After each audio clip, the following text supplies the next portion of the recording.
This is class 19 of my arithmetic course. Today we're going to be learning operations with decimals, specifically addition, subtraction, and multiplication of decimals.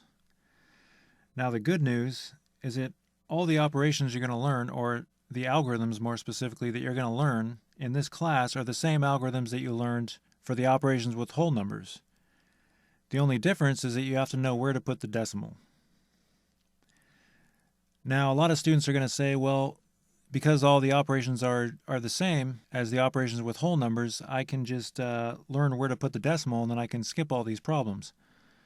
Well, this is an excellent chance for you to review all the operations you learned for whole numbers, because those operations, addition, subtraction, multiplication, and division, are the most important operations or algorithms that you learn in this course.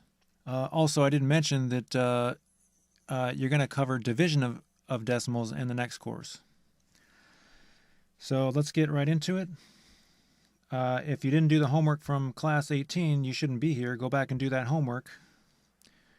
But all those who did do the homework, here we go. Problem number 1. When you're adding decimals,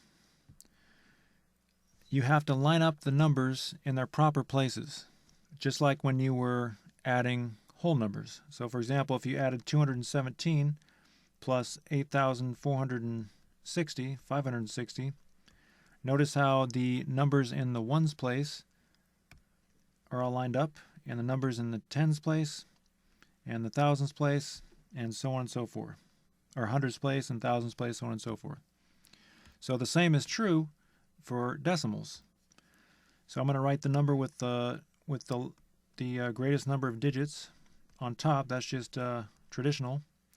And then I'm going to put the decimal straight down, straight below the decimal and the first number. That's the easiest way to do it, and then I'm going to put the numbers around it. So all the numbers in the tenths place are lined up, all the numbers in the ones place are lined up, all the numbers in the tens place and hundredths place and thousandths place, and so on and so forth. And at this point, you just add like you did when you were adding whole numbers. So this is going to be really easy. Now, when it comes to the blank spaces, you can just write zeros if that helps. All right, so we start with the numbers in the places farthest to the right, as we did with whole numbers. 4 plus 0 is 4, 1 plus 0 is 1, 7 plus 0 is 7. Bring down the decimal. And 8 plus 3 is 11. That's a 2-digit number, so we're going to carry the 1. 2 plus 6 plus 1 is 9, and 3 plus 0 is 3. Now, that was the same operation that we did with whole numbers. The only difference is you had to figure out where to put the decimal, and you always bring the decimal straight down. That's extremely important. Always line up the decimals when adding two decimals, or 3 or 4 or 5 decimals. And when you're done adding the numbers, or you can just put the decimal partway through the problem if you want, like I did. But when you're done adding all the numbers, bring the decimal straight down into your answer. So our final answer is 391.714. All right. Now, you don't have to put the number with the most digits on the top. You can put the number with the least number of digits on top if you want to. So I'll demonstrate that in problem number 2. So I'm going to put the decimal straight down, straight below the first decimal. And then I'm going to put the numbers around it.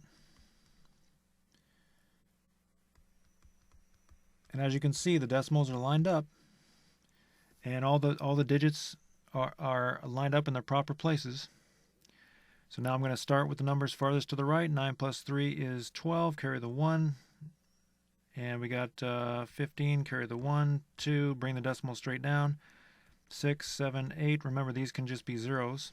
And there you go, 876.252.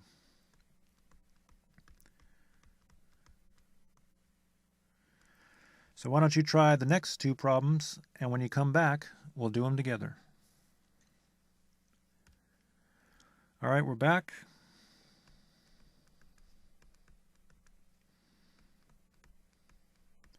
Notice how I lined up the decimals. If you do not line up the decimals, I guarantee you, you're going to get the wrong answer.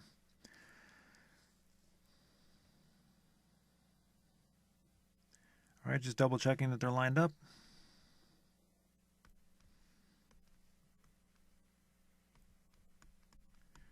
$454.28. And there you go.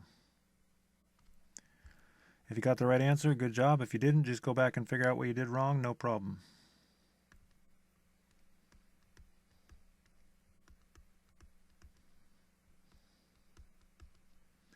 And by the way, you could put a 0 in there for a placeholder if you want.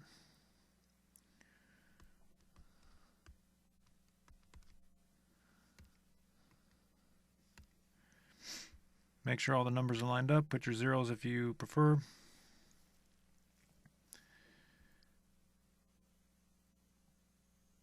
I think all my numbers are lined up.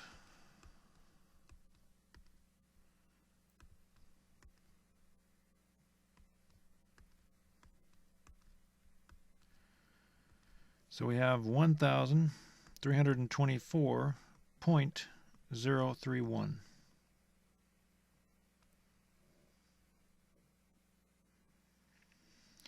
All right, so if you got the right answer, great. If you didn't, just go back and figure out what you did wrong, no problem.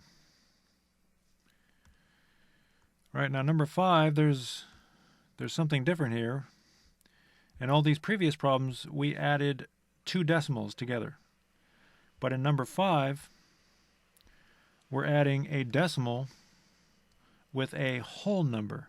So the whole number is not usually referred to as a decimal. So the big question here is, how do we line these numbers up? I'm going to write 43.5 on the top.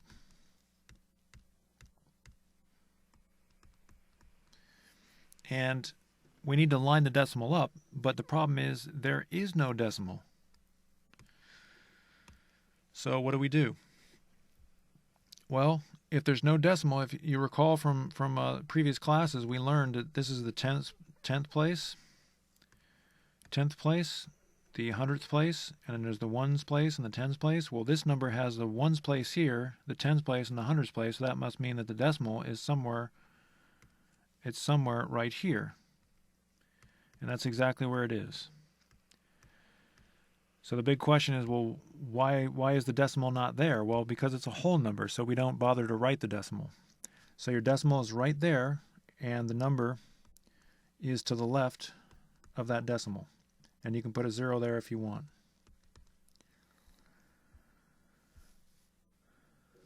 All right. So let's make sure it's all lined up. And you can put a 0 here if you want.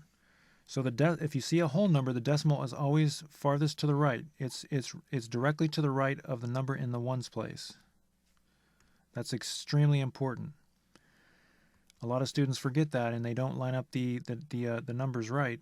And like I said, you're guaranteed to get the wrong answer if you don't line the numbers up correctly. 5 plus 0 is 5, 6 plus 3 is 9, 4 plus 3 is 7, 0 plus 5 is 5, 579.5.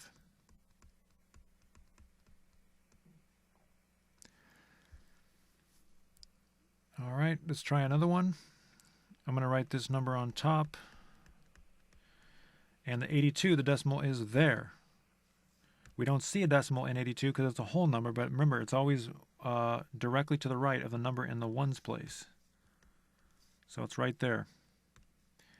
So we put that decimal and then put the ones place and then the tens place, and then we can put zeros here if you want. Add them up. 6 plus 0 is 6. 5 plus 5, blah, blah, blah, blah, blah, blah, blah, blah. Bring the decimal straight down, blah, blah, blah, blah, blah, blah, blah. You get the point. 82.556. So as you can see, this is adding decimals is really easy. And the rule for placing the decimal for subtraction is the same rule for addition. So this is going to be an easy class.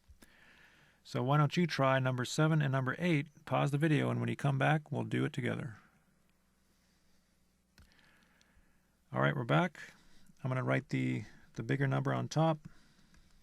That's just the way that I prefer to do it. And 9, the decimal is there, because 9 is in the ones place, and the decimal goes directly to the right of the number in the ones place. I can put zeros here if you want. You don't have to.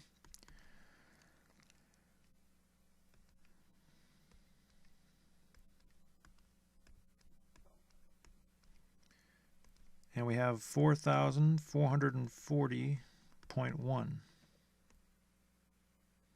4,440.1. All right, I'm going to write the big number on top. And the decimal is there.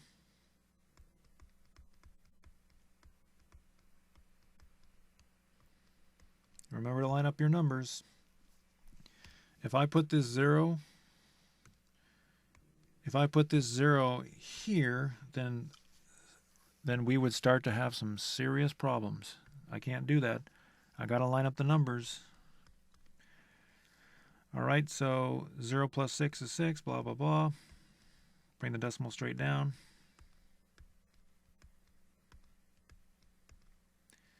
$13,043.36.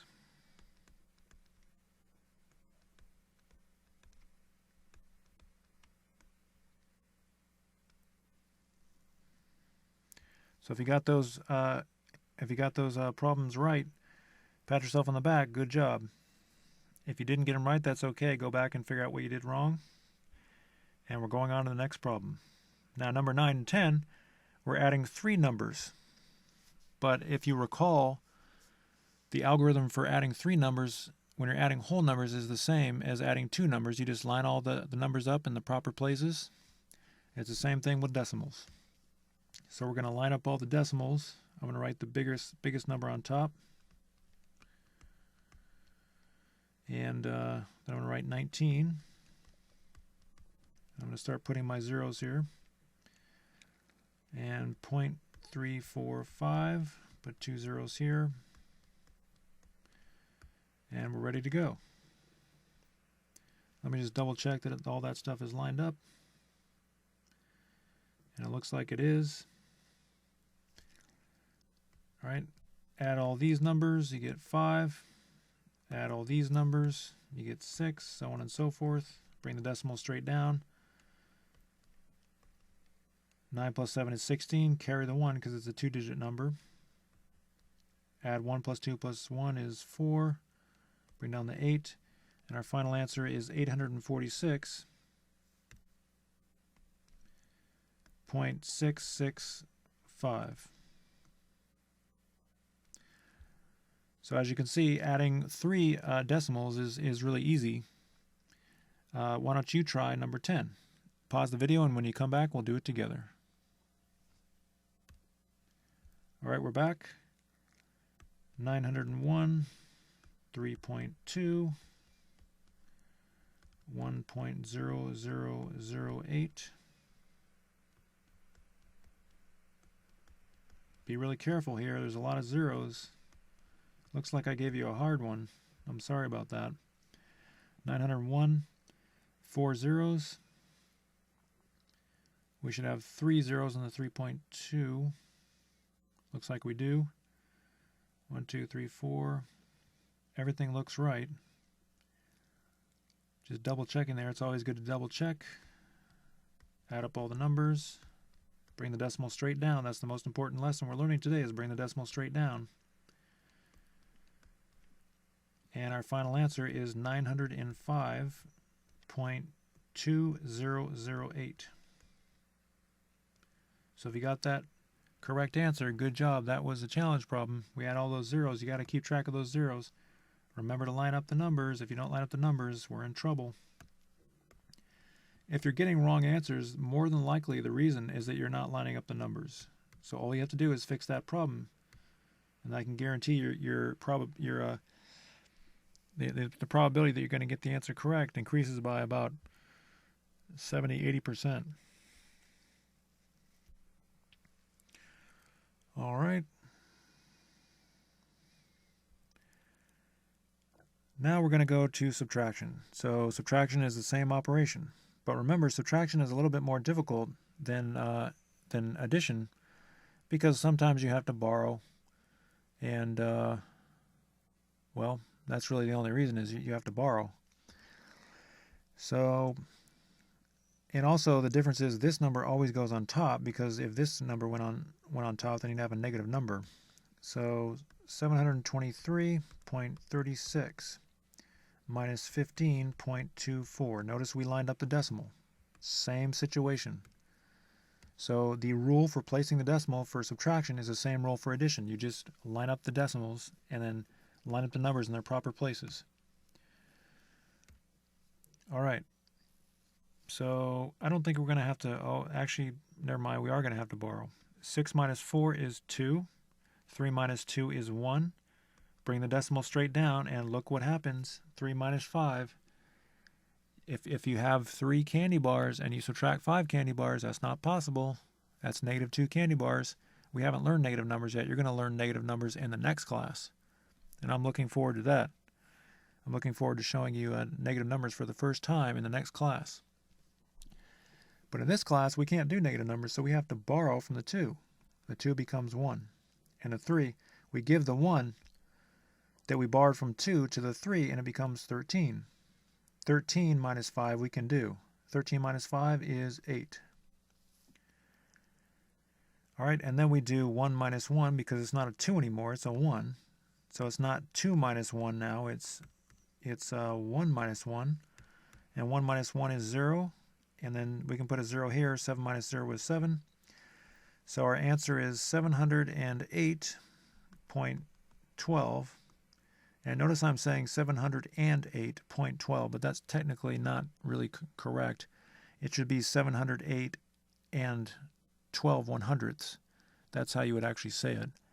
But it's not really that important. I mean, people make that mistake all the time. I make that mistake when I say the numbers.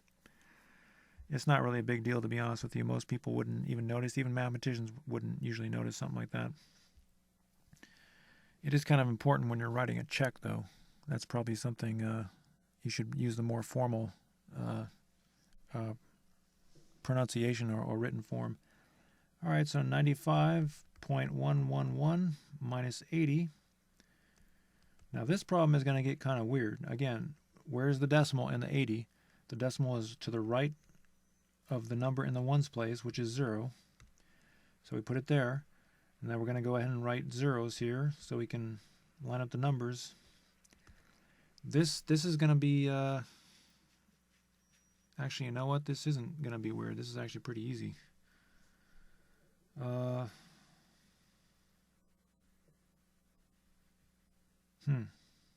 I was hoping this one was going to be more difficult. Oh well, we'll do a more difficult one next time. All right, so 1 minus 1 minus 0 is 0, 1 minus 0 is 0, blah, blah, blah, blah, blah. Bring the decimal straight down, and 9 minus 8 is 1. So our answer is 15. I write these problem sets and I forget which problem is which. 15.111. So now, why don't you try numbers 13 and 14, and when you come back, we'll do them together. Pause the video. All right, we're back.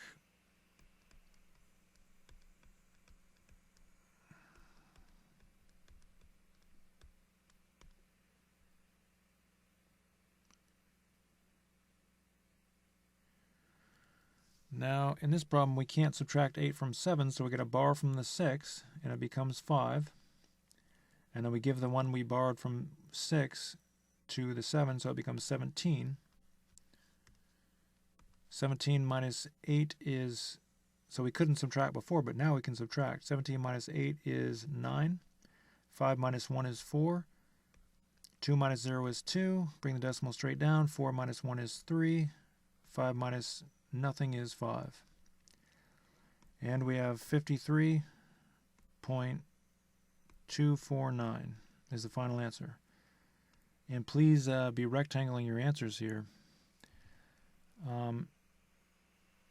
Number 14,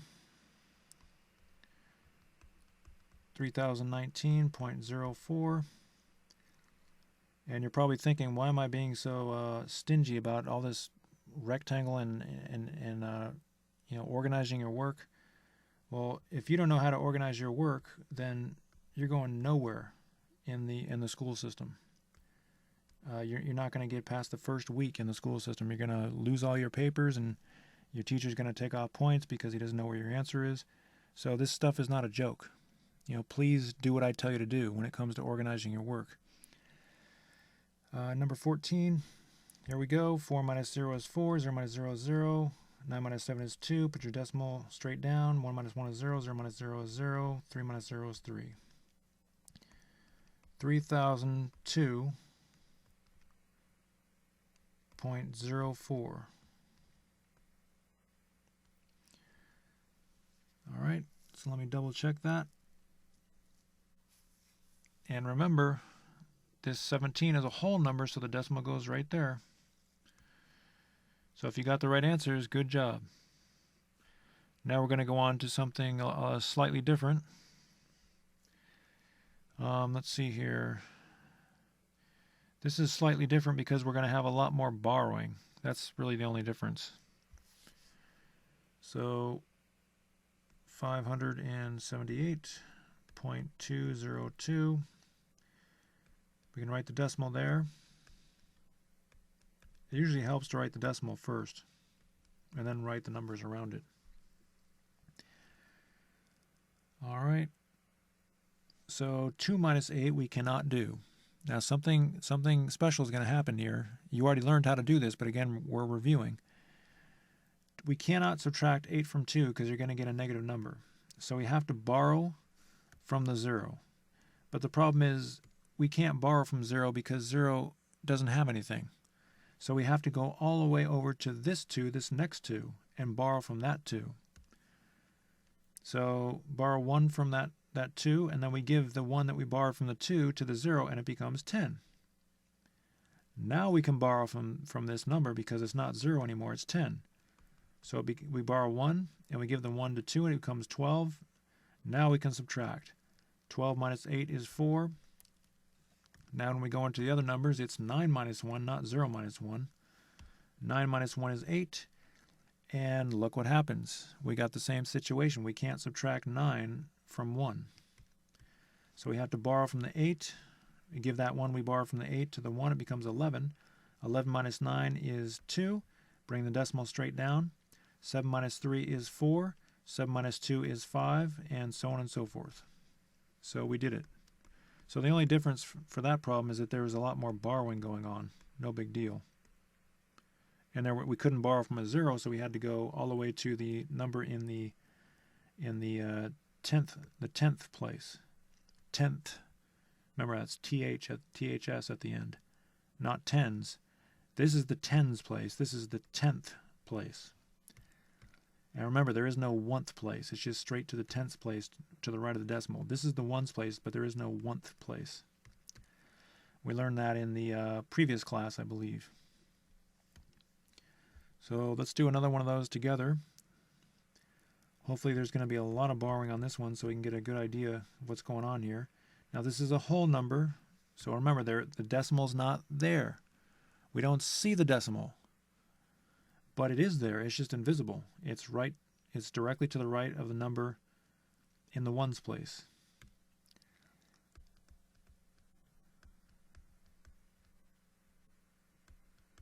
You can put your zeros there. And double check everything, make sure it's right. Now, yeah, there's going to be a lot of borrowing here. Let's see what the next problem is going to be. All right. So let's do it. 0 minus 3 we can't do. We cannot do this, so we have to borrow from this 0. The problem is this 0 doesn't have anything, so we have to go all the way to the 2. Same type of problem. We give the 1 to the 0, becomes 10, then we have to borrow from that, and becomes 9, and then we give the 1 to the 0, becomes 10. 10 minus 3 is 7, and so on and so forth. Now we just subtract straight across, but oh, now we got a problem again. So we have to borrow from the 2 and give to the 1. 11 minus 6 is 5. Bring the decimal straight down, or you can do that at the end. And we have another problem. We can't do 1 minus 5. So we have to borrow again. There's a lot of borrowing going on. 1 becomes 0. Give the 1 to the 1. It becomes 11. 11 minus 5 is 6. And 0 minus 0 is 0. And 7 minus 0 is 7. And you have 7,000. 65.97. Okay, so now it's time for you to try some of those problems. The only difference is there's a lot of borrowing going on. No big deal. So try number 17 and 18, pause the video, and when you come back, we'll do them together. All right, we're back.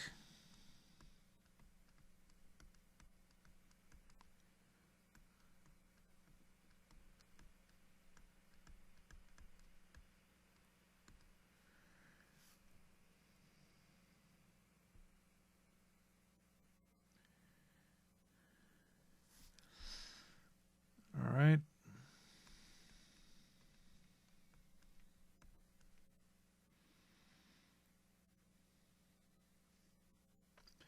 So now we have to go, we can't borrow from this 0, and we can't borrow from this 0, so we had to go 2 places, actually 3 places over to the 4. That becomes 10, we had to borrow, it becomes 9, that becomes 10, we had to borrow, it becomes 9, that becomes 10. So 10 minus 2 is 8. A lot of borrowing going on. 9 minus 6 is 3. And 3 minus 4 we can't do, so we have to borrow from the 8, give to the 3, becomes 13. And our final number is 7,963.846.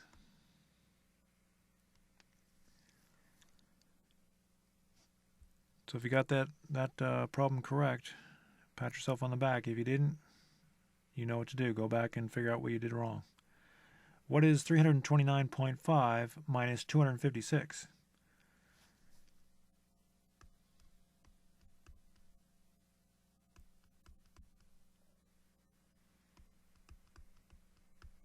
Remember, if you don't line up the decimals properly, you're not going to get the correct answer.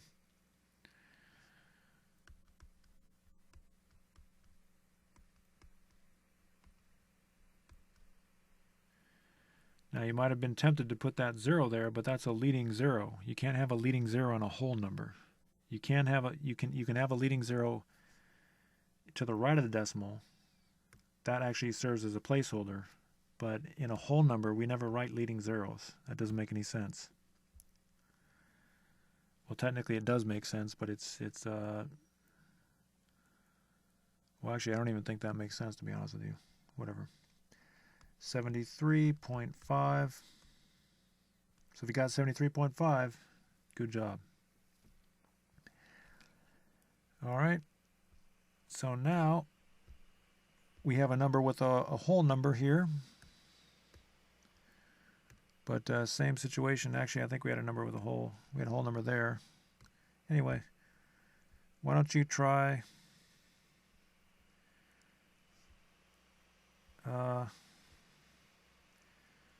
we have 6 more subtraction problems, so why don't you try problems 19 through 24, and when you come back, we'll do them together. All right, we're back.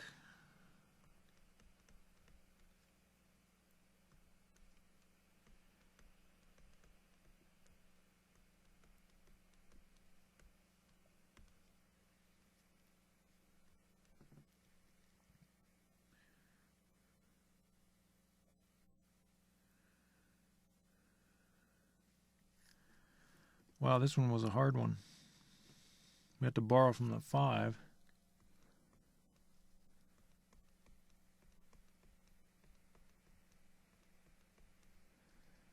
If you get this one right, you should get a medal.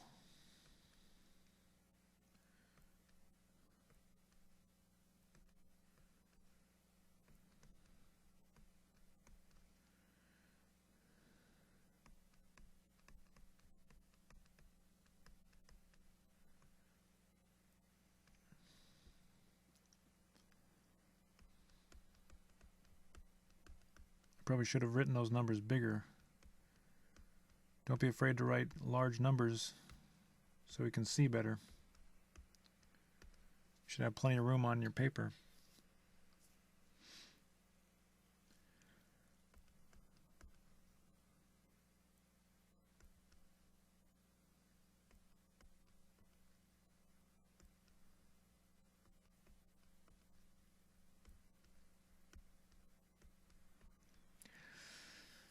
Now, remember why we put this 0 here.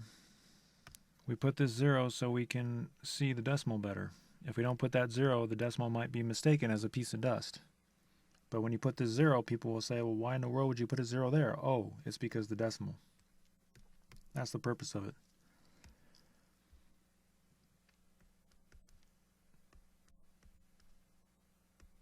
.2469.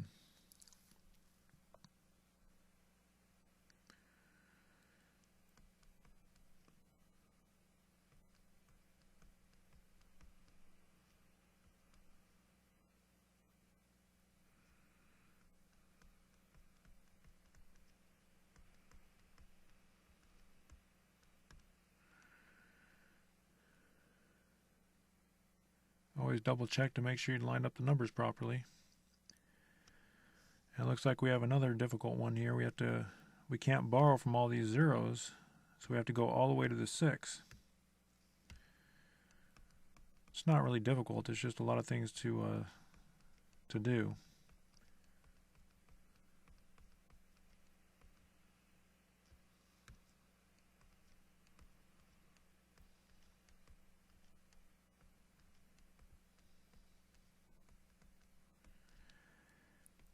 Final answer is 75.44898.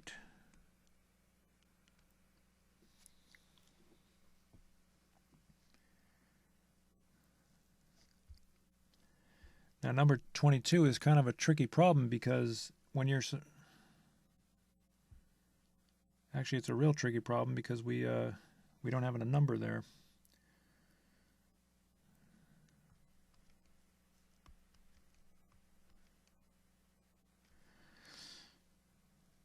It's a tricky problem because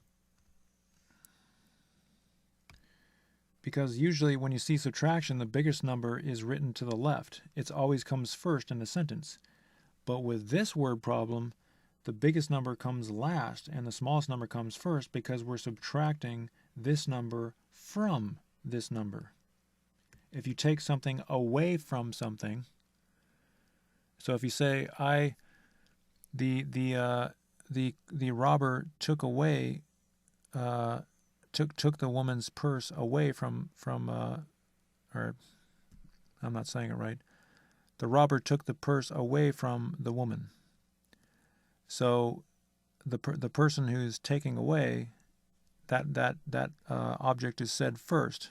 I don't know if that was a good example, but the smaller number is actually said first. So this is a point of confusion for students. They write the smaller number first, and then they try to subtract. But that would give you a negative number, obviously, so we can't do that. So the number that comes second, that actually goes on top.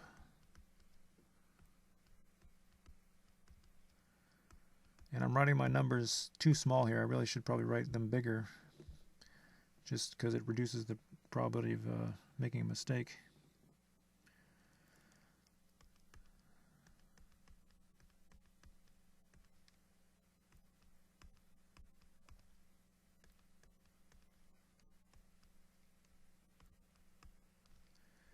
So we have 842.919.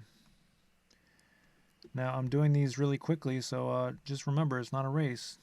You shouldn't be going this fast if you don't feel comfortable. And hopefully your penmanship is a lot better than mine, I'll tell you that much. If it's not, then that's okay. I mean, that's why we have keyboards today.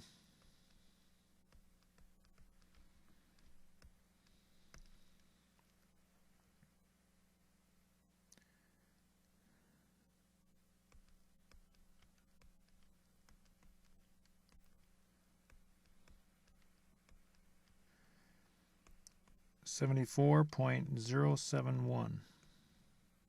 If you got that one right, good job. And the last one before we move on to the last operation for today, which is multiplication. And again, we're going to do division in the next class, just because we don't have time to do it in this class.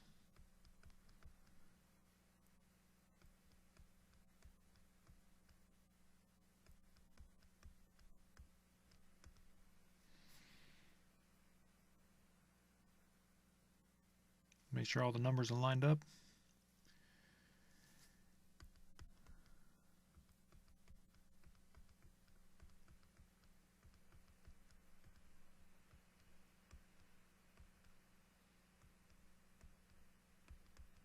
Bring the decimal straight down as usual. 5.96926. And there we go. So that's subtraction. The rule for placing the decimal in your final answer in subtraction is the same rule as placing the decimal in your final answer for addition. You just bring that decimal. First of all, you have to line up the numbers. That's the key. If you don't line up the numbers, then you just quit. I mean, you're not going to get the right answer. So line up the numbers in the proper places. Make sure the decimals are lined up. And then in your final answer, bring the decimals straight down. So very easy to remember the rule for addition and subtraction. Now all we have to do is remember the rule for decimals with multiplication and division. Again, today we're going to do multiplication, and then tomorrow, or not tomorrow, but the next class, which is the day after tomorrow or the day after tomorrow, depending on if you're doing Monday, Thursday, or Tuesday, Friday, or Monday, Wednesday, or Tuesday, Thursday, whatever you want to do. The next class is going to be division. So let's try number 25. Now, again, we had to line up the numbers in the proper places for addition and subtraction, but it's not really that important. In fact, you don't really have to line up the numbers in their proper places for multiplication. Now, it does help to line up the numbers.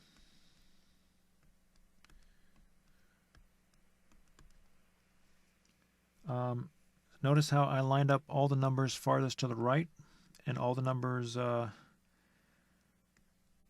I didn't really line them up properly, but I lined these numbers up, the 4 and the 2, and that kind of just gives you a point of reference. It kind of helps you order the algorithm that we're going to learn, helps you think of it in your head. But again, we don't have to line up the decimal. Notice the decimal is not lined up.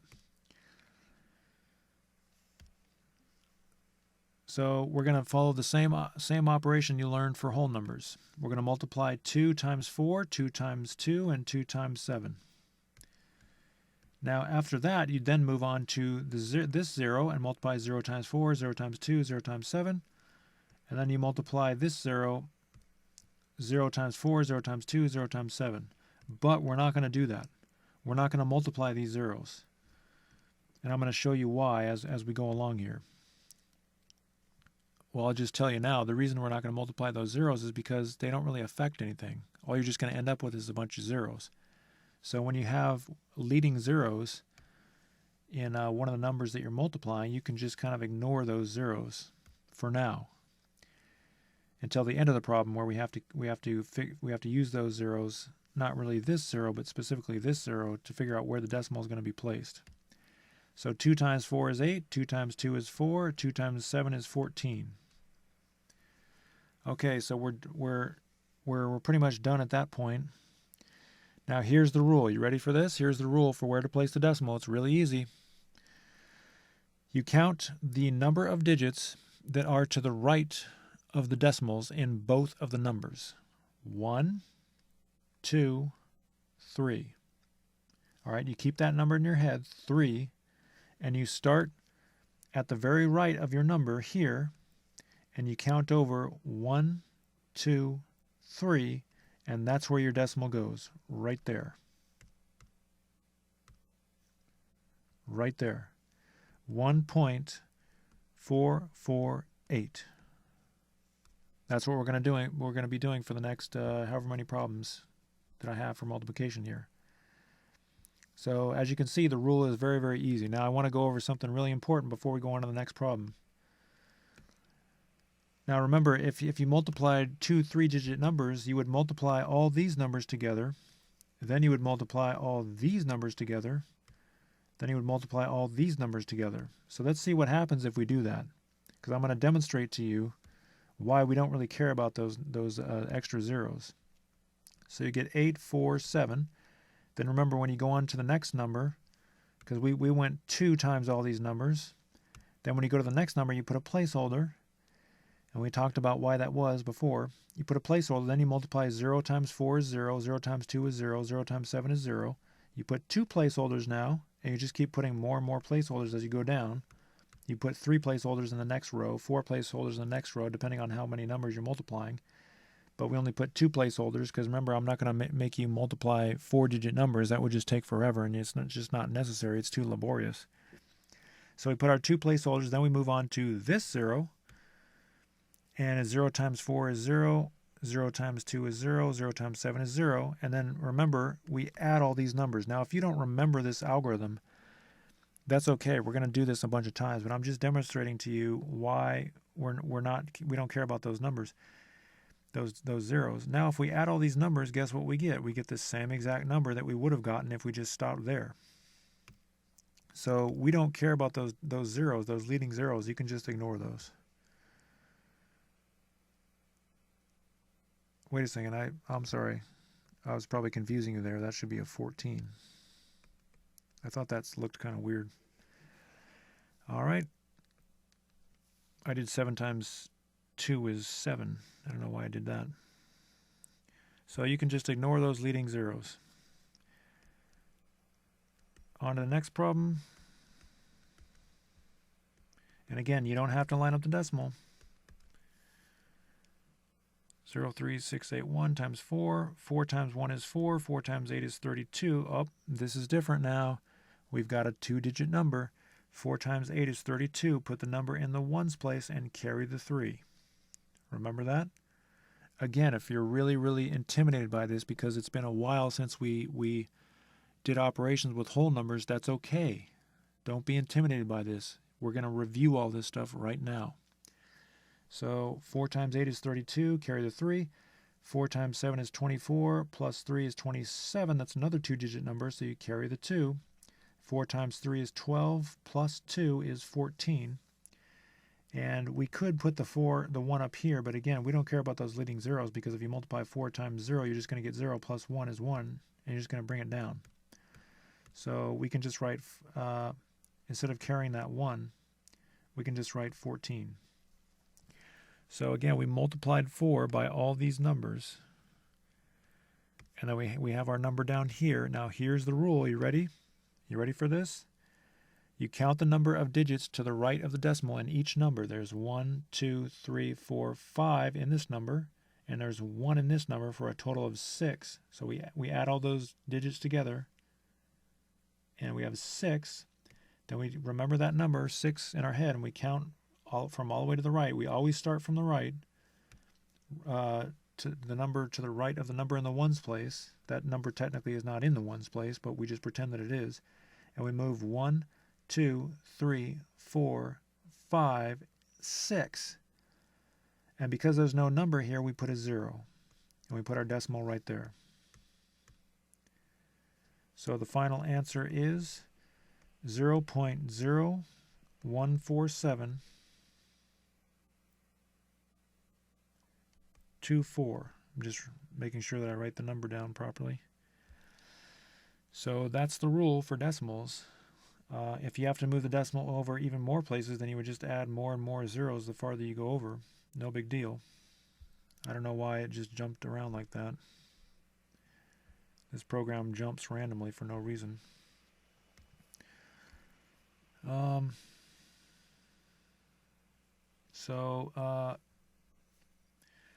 Again, let's go back over that. If you're a little intimidated by that algorithm, because it's been a while since we've done this, let's review it. 4 times 1 is 4. 4 times 8 is 32. Put the number in the ones place, carry the number in the tens place.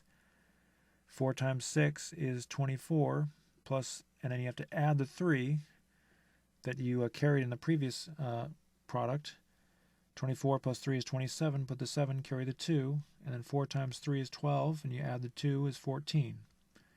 So let's go through that really quickly so you can get this straight in your mind. 4 times 1, 4 times 8, 4 times 6, 4 times 3. If you have to carry because your product is a 2-digit number, then carry.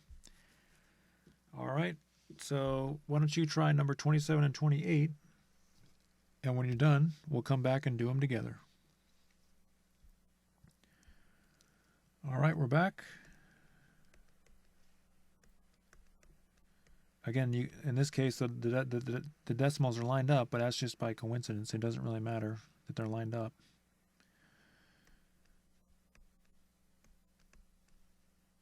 And we count 1, 1, 2. So 1, 2. 24.93.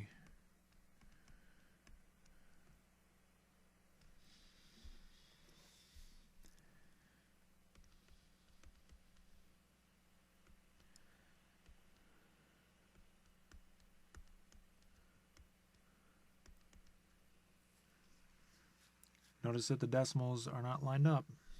For multiplication, they don't have to be lined up.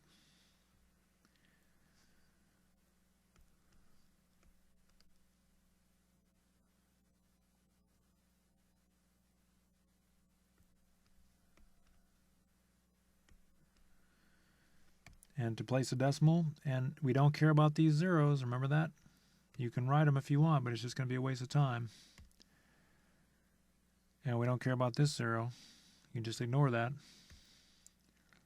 So to find where to place a decimal, we count 1, 2, 3, 4, 5. There are 5 digits to the right of the decimal, and if you add them all up, so 1, 2, 3, 4, 5. That means we need 2 placeholder zeros, and we can put this 0 so the decimal doesn't look like a speck of dust.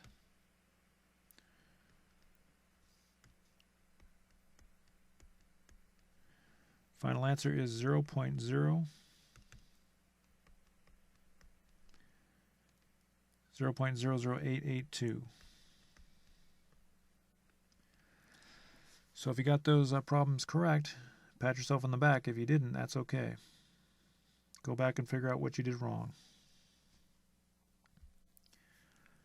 Okay, so now we're going on to 29. And 29 is the same type of problem. The only difference is we're multiplying a decimal by a whole number. So no big deal. I want to put the number with the most digits on top. And I like to line up the numbers. You don't really have to line up the numbers, but I like to line them up.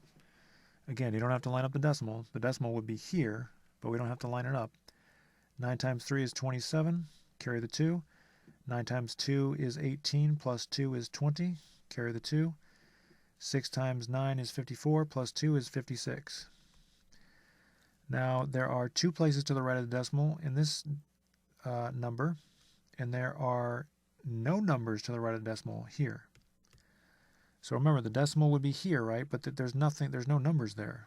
So we don't count those numbers. There's only 1, 2 numbers to the right of the decimal, so we say 1, 2, and we place our decimal there. 56.07.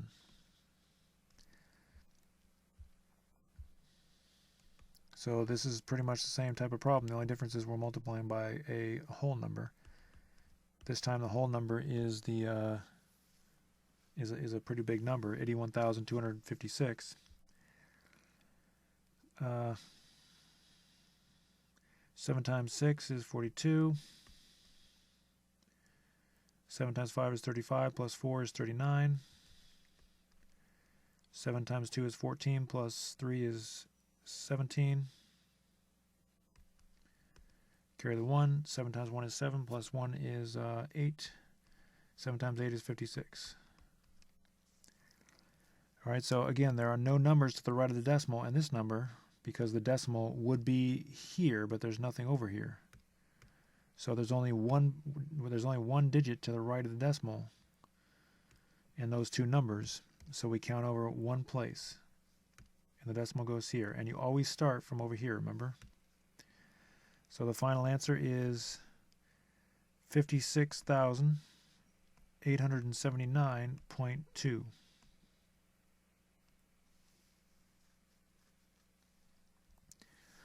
All right, why don't you try 31 and 32? Pause the video, and when you come back, we'll do them together. All right, we're back.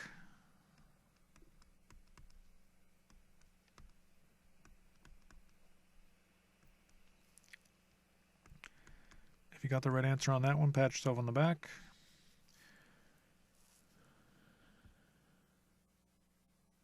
Just double checking that. Looks correct.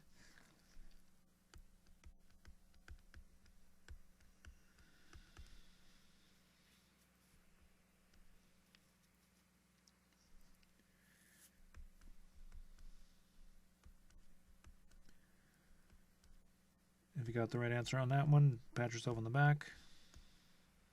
Good job.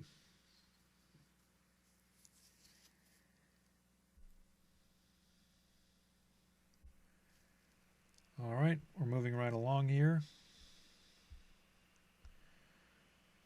So now we have something different.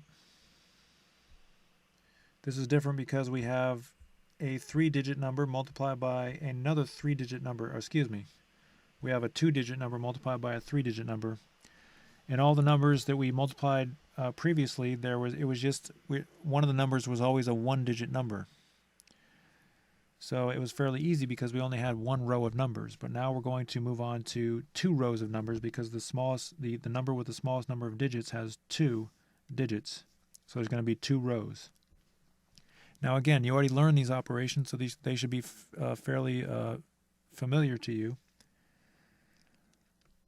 0.501 times 8.9, and again, remember we're not lining up the decimal. For multiplication, it doesn't matter.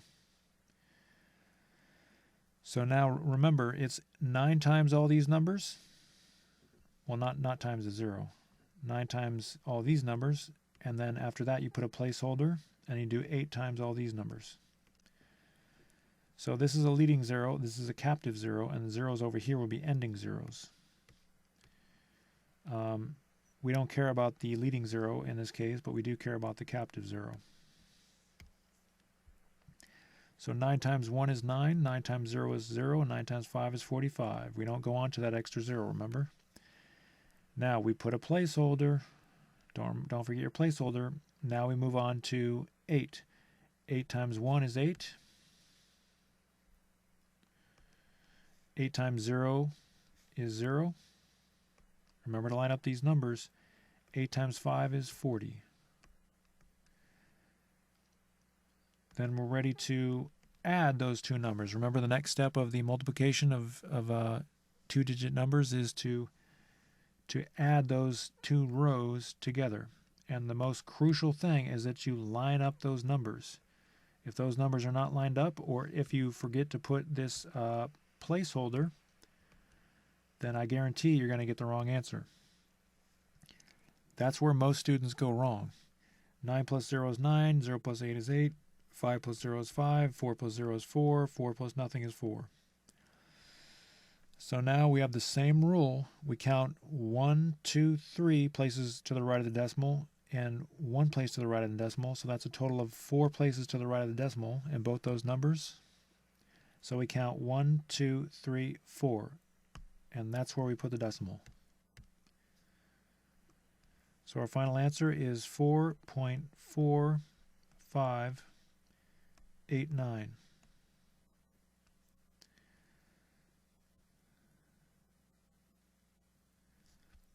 All right, so again, the difference between this problem and the other problems is we had 2 rows that we had to add, and the reason we had 2 rows is because there are 2 numbers and the number with the least number of digits.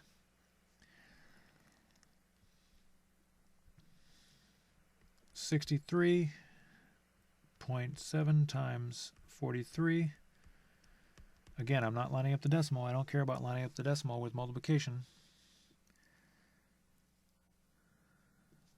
7 times 3 is 21, carry the 2. 3 times 3 is 9, plus 2 is 11, carry the 1. 3 times 6 is 18, plus 1 is 19. What we did right there was we multiplied the 3 by all these numbers. And now we put a placeholder. You always have to put a placeholder. And if you had 3-digit numbers, you would put 2 placeholders in the next row, and then 3 placeholders in the next row, and so on and so forth, but we don't have that many digits. So now you move on to the 4. You multiply the 4 by all these numbers. So 4 times 7 is 28. Carry the 2, and we should get rid of these numbers. I find that if you do this quickly, it's easier. 4 times 7 is 28. carry the 2, 4 times 3 is 12, plus 2 is 14. Carry the 1, 4 times 6 is 24, plus 1 is 25. Now we're ready to add, but make sure all these numbers are lined up before you add.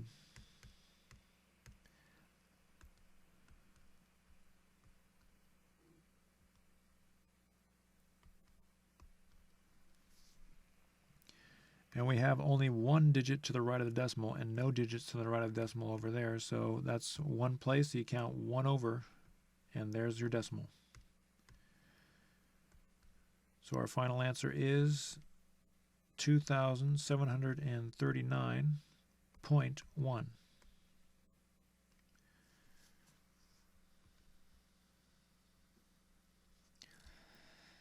All right, so again, the only difference with these numbers is you have 2 digits in the number with the least number of digits. So you have 2 rows here. 1, 2, 1, 2.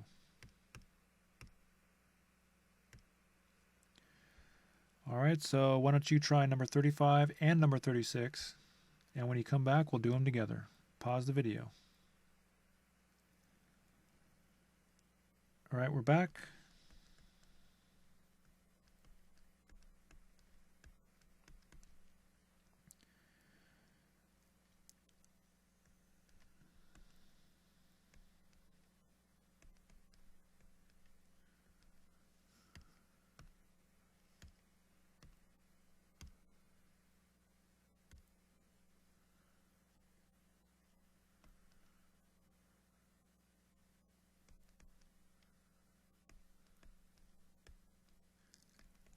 Remember, it's not a race.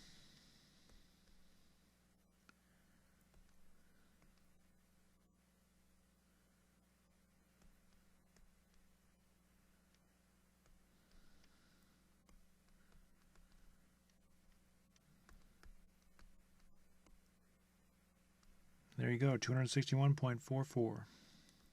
If you got that one correct, good job. If you didn't, figure out what you did wrong, as always.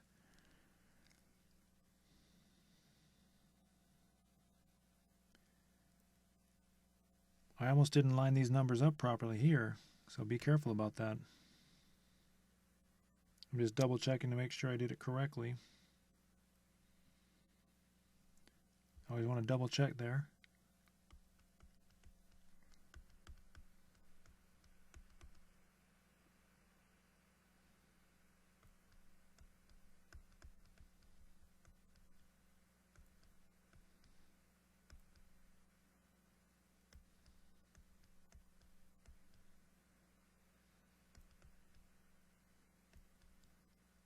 Final answer is 1,260.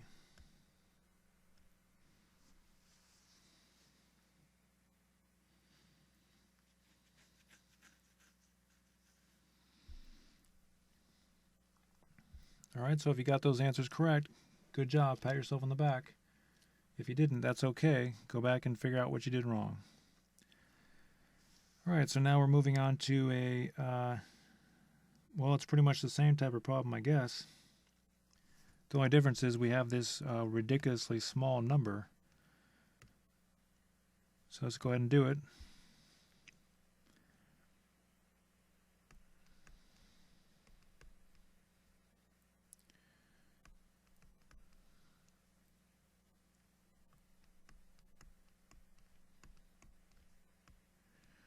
So the only thing that this problem is supposed to demonstrate is that we don't really care about these zeros. So don't multiply all those zeros. We only care about these 5 numbers.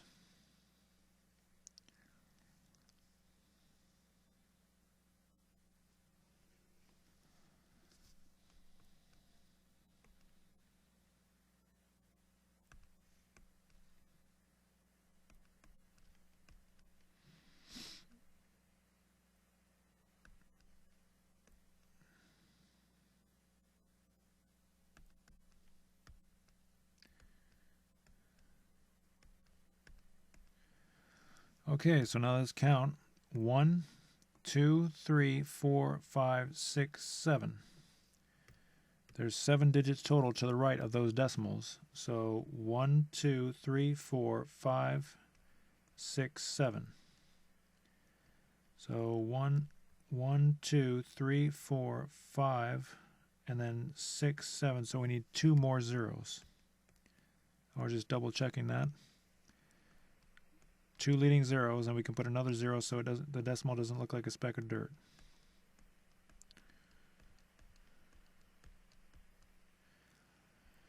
All right.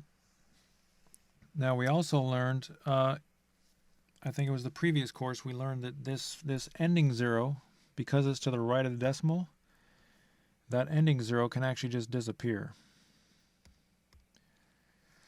And the reason that is because if you write this fraction, let's see, tenths, hundredths, thousandths, 10 thousandths, 100 thousandths, millionths, 10 millionths. Yeah, that's the 10 millionths place. So if you write all that big number with this 0, if you write this big number, 11,790 over 10 million, that would just reduce, and this 0 would just disappear. So you don't have to write those ending zeros when they're to the right of the decimal. So you can just leave that 0 out if you want to.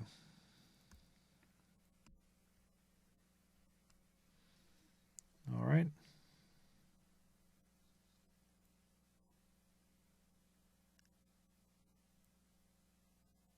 I'm just double checking my work there. All right, now why don't you try number 38, and when you come back, we'll do it together. All right, we're back.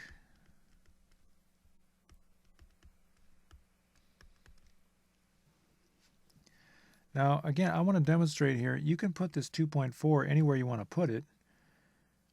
I'm going to put it over here, and then you can just multiply 4 times 0, 4 times 0, 4 times 0, 4 times 3, 4 times 2, 4 times 5. And then when you're done with that, you can multiply 2 times 0, 2 times 0, 2 times 0, 2 times 3, 2 times 4. It's the same algorithm. You don't really have to place, the 2.4 anywhere special. But I just like to line up those numbers at the end. So 4 times 0 is 0, 4 times 0 is 0, 4 times 0 is 0, 4 times 3 is 12, carry the 1. 4 times 2 is 8, plus 1 is 9. 4 times 5 is 20. And then put your placeholder, don't forget that. 2 times 0 is 0. 2 times 0 is 0. Another 0. 2 times 3 is 6. 2 times 2 is 4. 2 times 5 is 10. And remember, that 1 was from the previous. That was from multiplying the 4, so don't confuse that. You should probably erase that before you go on to multiplying this 2.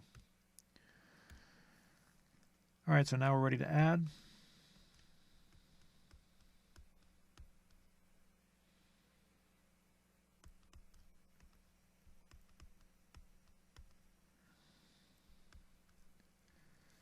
And we have a lot of commas in this number. So you start with the decimal and you count 1, 2, 3, comma, 1, 2, 3, comma. Remember that?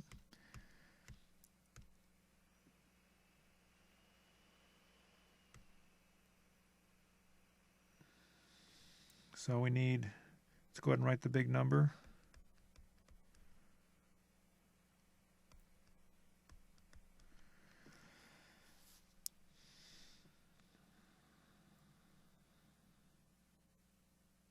Just double checking that looks right. So a comma there and a comma there. So that's 1,255,200. And you don't have to put the 0.0 if you don't want, because this is a whole number. If there are no numbers to the right of the decimal, that means it's a whole number.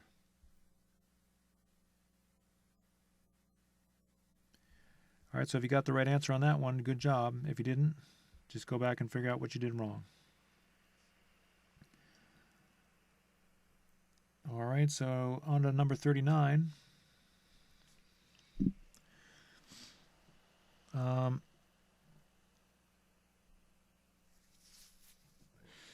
don't really remember what's different about this problem, but let's just go ahead and do it together.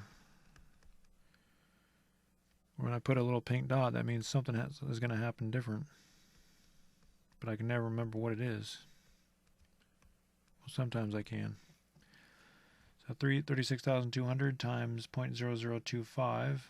Multiply the 5 times all the numbers in the top. 0, 0, 10, 31, carry the 3, 15, 16, 17, 18. Put a placeholder. Multiply the 2 into all the numbers in the top. 0, 0, 4, 18, 6, 7. And now we're ready to add. I don't really remember what's different about that problem. Maybe that was just a mistake that I wrote the pink dot there. All right, so you have a whole number, so there are no decimals to the right there, but you have 1, 2, 3, 4 digits to the right of the decimal. So we count 1, 2, 3, 4. So we have 96.5. And all these zeros you don't really have to write, because if you write that fraction, if you change the decimal to a fraction, it just becomes a big fraction that reduces and all the zeros disappear. I know that's kind of hard to visualize, but if you want to check that, you can do it some other time. But just remember, we don't have to write. Let's see, 1, 2, 3, 4. Just double checking that I put the decimal in the right place. We don't have to write all those ending zeros because they're to the right of the decimal. That's something that you're just going to know just by looking at it as you do more of these problems.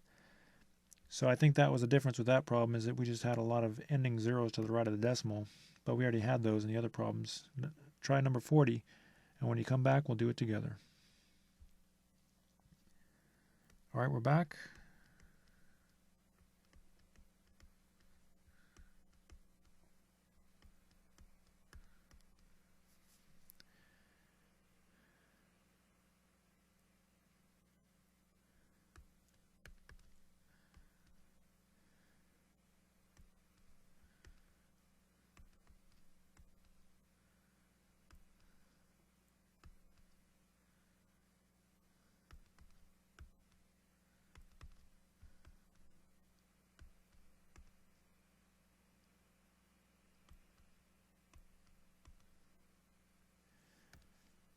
One, 2, 3, 4, 5, 6, 7, 8, 9.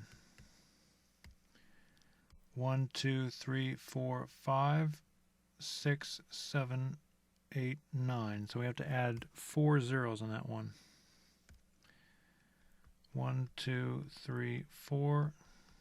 So our final answer is 0.000012949.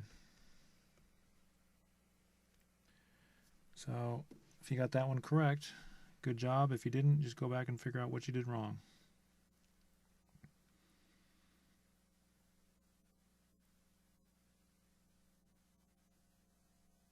Just double checking my work there.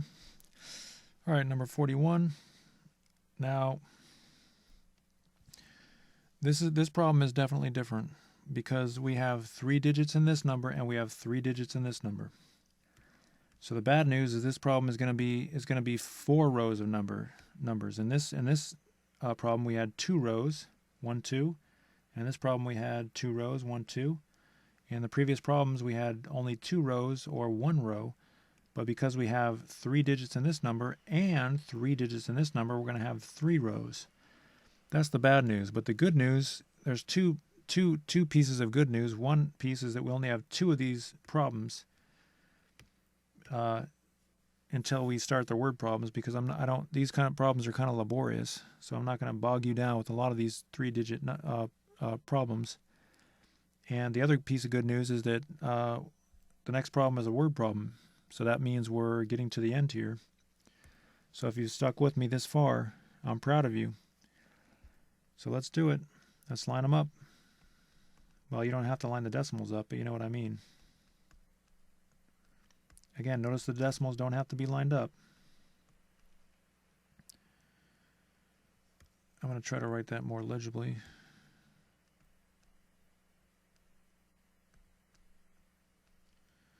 All right, 79.3 times 2.04. And we're going to multiply 4 by all these numbers. Then we're going to multiply 0 by all these numbers. Then we're going to multiply 2 by all these numbers, and remember to put your placeholders.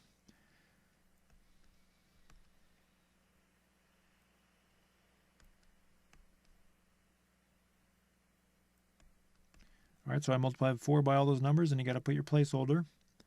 Now I'm going to multiply 0 by all those numbers. So now I'm done with the second row. I'm done with the 0. Now I'm going to put 2 placeholders. Then I'm going to move on to the 2. 2 times all those numbers up there is going to be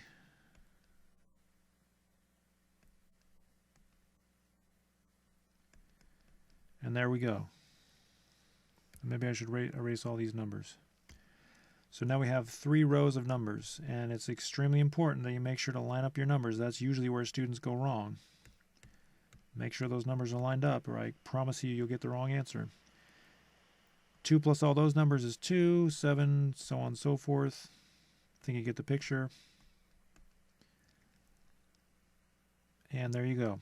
So now we have 1, 2, 3 places to the right of the decimal in both numbers. So 1, 2, 3, and there's your decimal.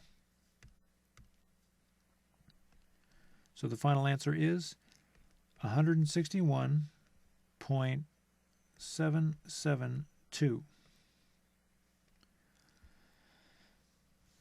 So why don't you try number 42, and then when you're done, we'll go on to the word problems. Actually, when you're done, we'll do it together, then go on to the word problems. Pause the video, and when you come back, we'll do them together. All right, we're back.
All right, and we have 1, 2, 3, 4, 5, 6, 7, 8, 9 numbers. So 1, 2, 3, 4, 5, 6, 7, 8, 9. So we need 3 zeros there. 1, 2, 3 decimal 0.000348 552.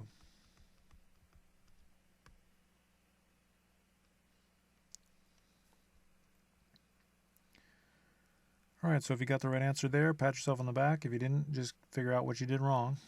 And so we're going to go on to the word problems now. All right, Billy bought a video game for $54.04. That's about how much the video games cost when I was buying video games. Back in the days of Nintendo.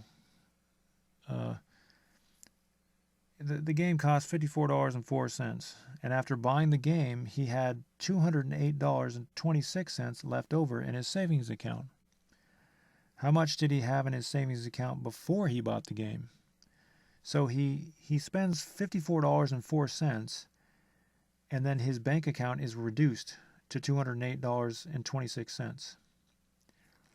So what type of operation do you think this is? We want to figure out what he had in his bank account before he spent the money.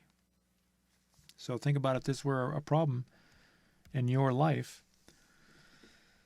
You know, how much money would you have in your bank account if you didn't spend that money on that video game? Well, if you say it's addition, then you're correct.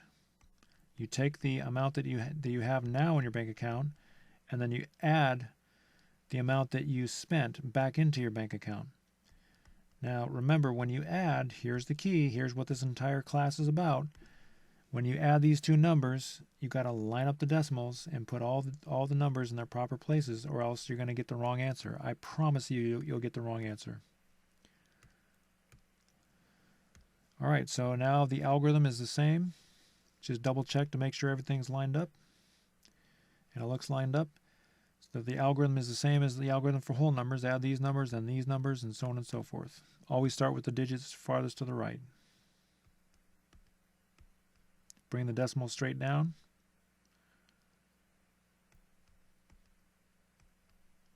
So the decimal again goes straight down. So now at this point, the answer is 262.30. And you know, we don't have to put the 0, but when it comes to money, you would put the 0 because there's no such thing as 3/10 of a cent, or 3/10 of a dollar would be 30 cents. But we only use cents, or I guess we could use dimes. Actually, now come to think of it, we could use dimes, but we never say 3/10 of a dollar. We just say 30 cents. Even if it's 3 dimes, we say 30 cents. So at that point, you might be tempted to rectangle your answer, but remember, you would get 1 point off on the test if you did that. What are we missing here? Think about this. What are we missing in our answer? Our answer is correct, but we're missing something. Well, we're missing the dollar sign. Remember, in these word problems, you have to write what you're actually finding. We're finding dollars. So the amount of money that Billy had in his bank account before he spent that money was $262.30. All right. So just double checking my work there. Looks like I did everything correct. On to number 44. And the good news is we only have 3 more problems. So this is good. Alan had $903 in his wallet, and he spent $652.50 on a used car. How much does he have in his wallet now? So he had $903 in his wallet, but then he spent $652.50. So how much does he have left over? So what type of operation do you think this is going to be? So why don't you go ahead and do this problem yourself, and then when you're done, we'll do it together. Pause the video. All right, we're back. So in order to figure out what's left over, you have to subtract.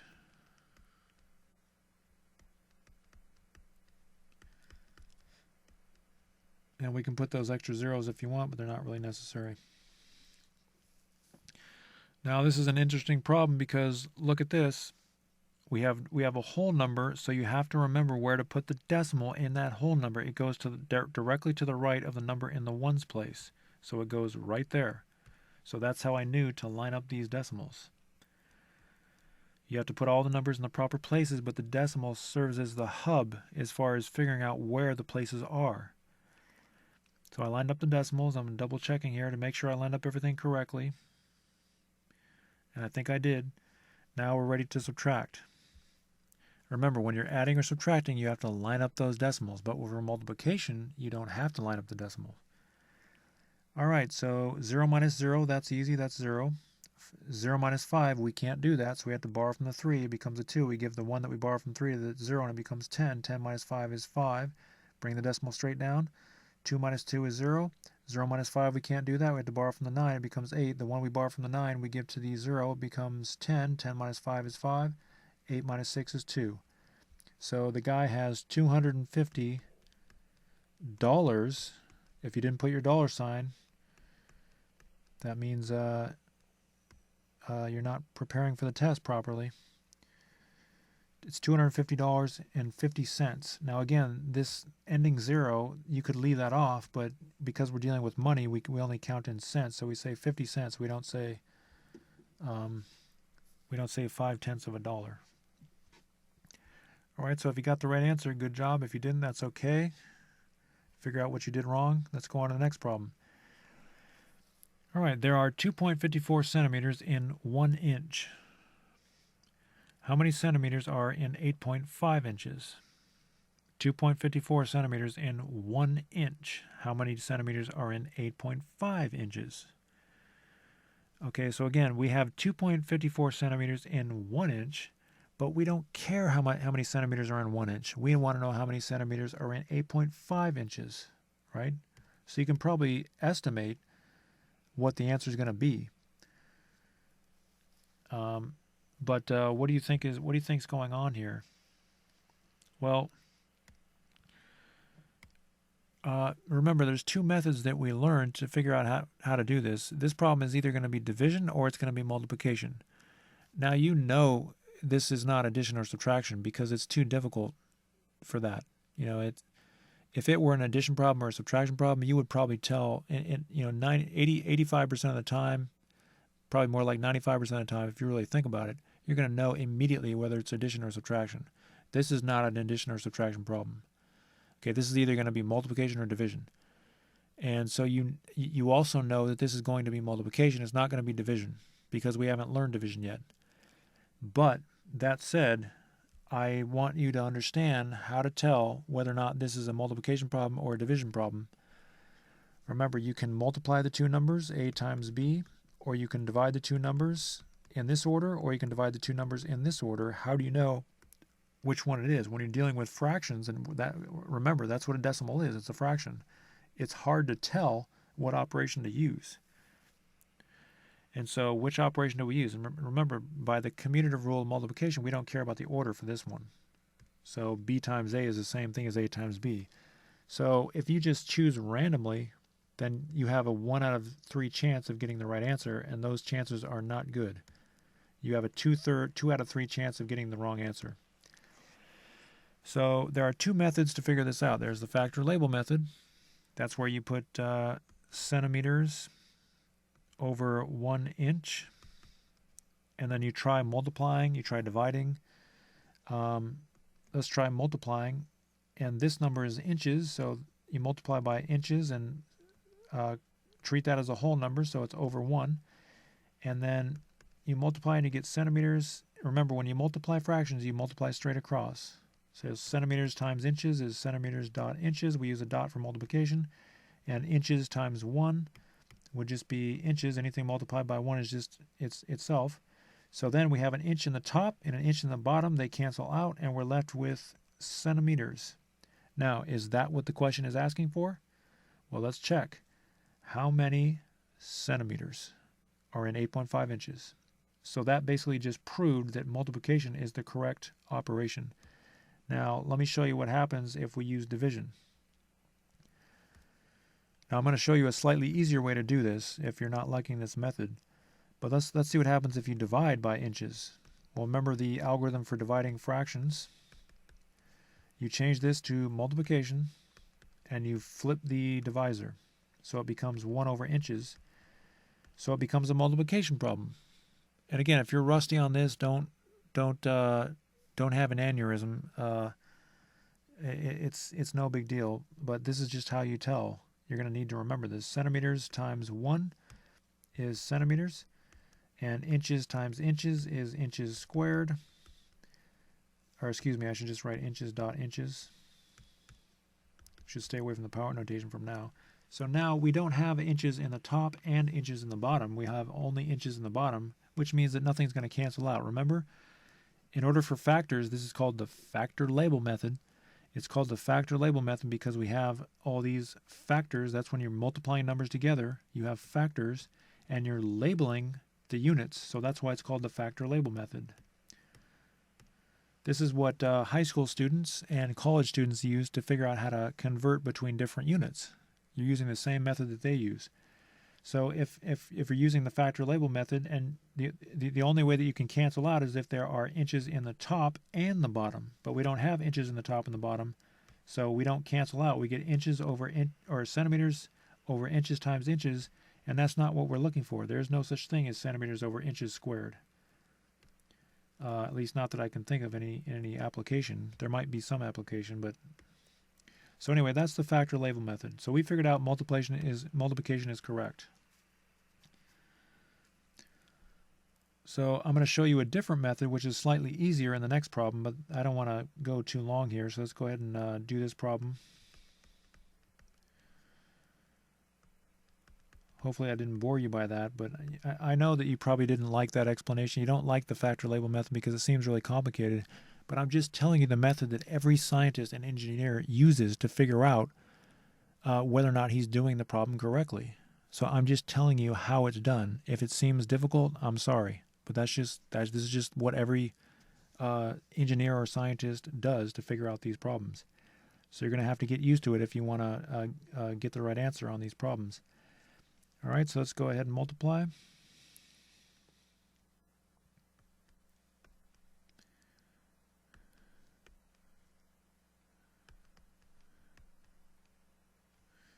going to erase these numbers.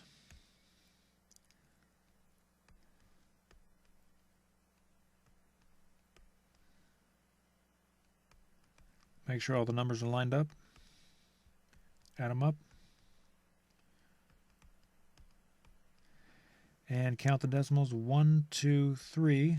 3 digits to the right of the decimal in each number.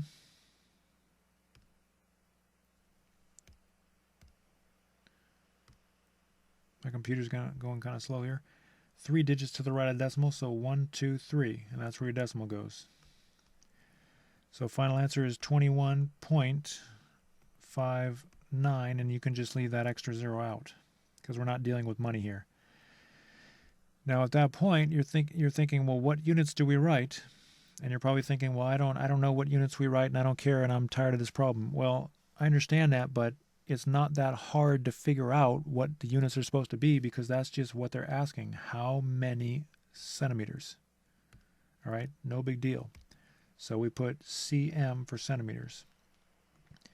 And if you don't remember the abbreviation for centimeters, that's okay. You can just write out the full word. So if you got the right answer on that one, good job. If you didn't, actually, never mind, we did that problem together. So the next problem is the last problem for the day.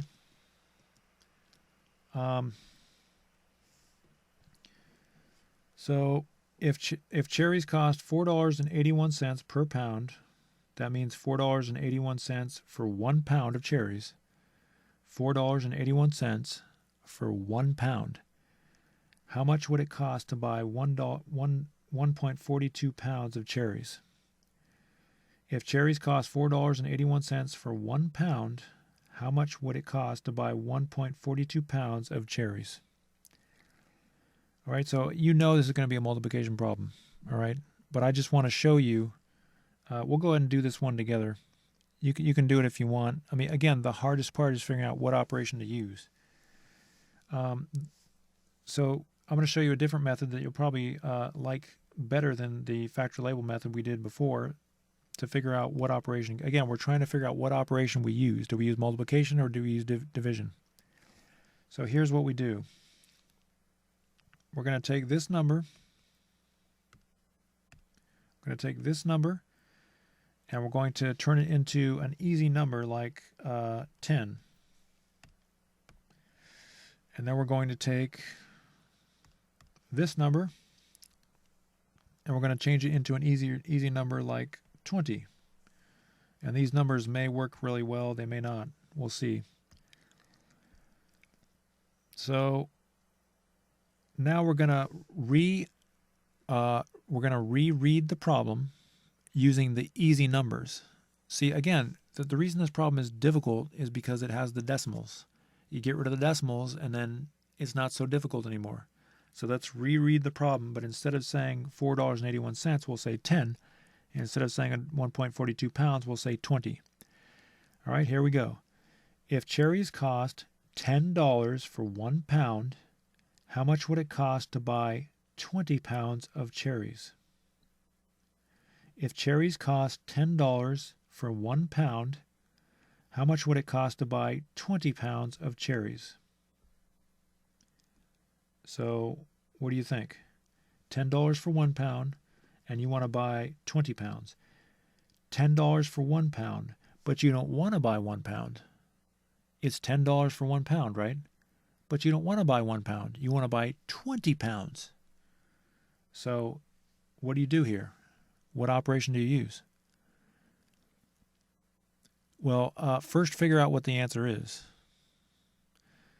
So think about that for a couple seconds. If you haven't already gotten it, a lot of students would get it by now. If you haven't thought about it clearly, just don't worry about it. Just think about it.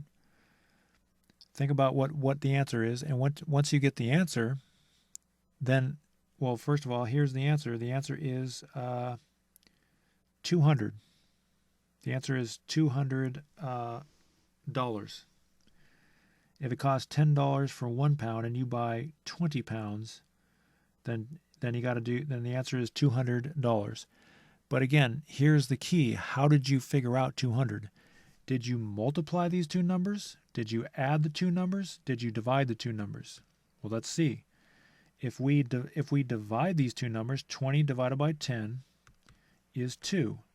That doesn't give you the right answer. We're looking for 200. If you add these two numbers, you get 30. That didn't do it. We know it's not a division. We know it's not addition.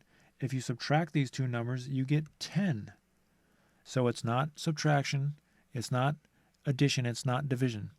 But if you multiply those two numbers, you get 200. So what that tells us is that we have to multiply. Again, one of the hardest things in these word problems is figuring out what operation you use. All right, so now we know it's multiplication, and the good thing about multiplication, it doesn't matter what order we multiply. So why don't you go ahead and multiply and pause the video, and when you come back, we'll do it together.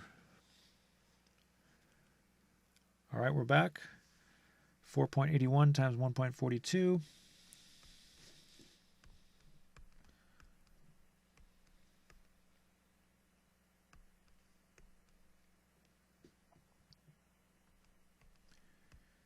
Whoops.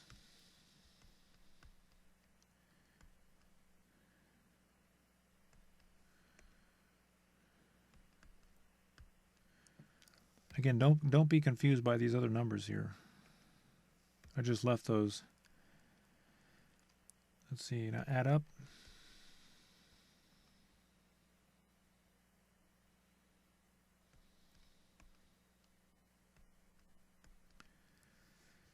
All right.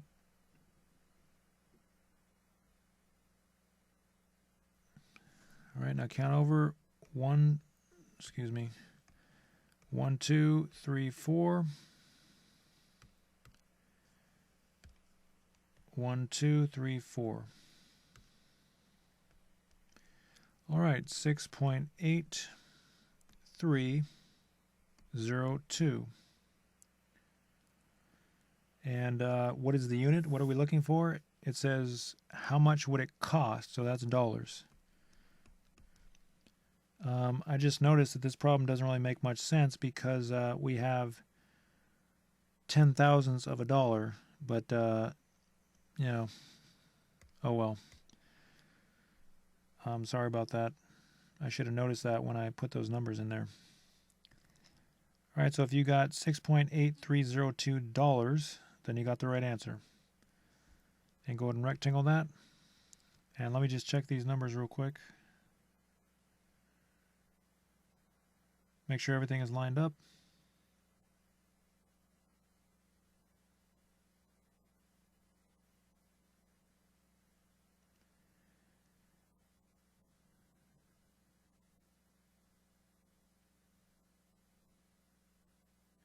Everything looks correct. And there we go. So again, remember those methods. There's the factor label method, and there's the method of simplifying these numbers, turning them into whole numbers, and then rereading the problem to figure out what operation to use. Once you figure out the answer, your brain will actually use the operation immediately just by your own common sense, your own God-given power of perception. But then you have to actually go back and ask yourself, what operation did you use? All right, so this is the homework. Go ahead and take a screenshot of that. And if you want to take a screenshot of the pages as doubles. 2-page screenshot there. 2-page screenshot there. And notice I've given you all the answers as usual. Do the homework completely and correctly, and keep it organized in your binder. If you lose this work and you're messy, then this entire class is 100% completely useless. So keep your work organized. And let's see here. So that's it for this class. I think that's all about it I have to say. All I have to say. So in class 20, we're going to be learning division with decimals. And again, it's the same operation as we learned before. We just have to figure out where to put the decimal. But it's going to give us an opportunity to review review division as we reviewed addition, subtraction, and multiplication today. So I'll look forward to seeing you in class 20.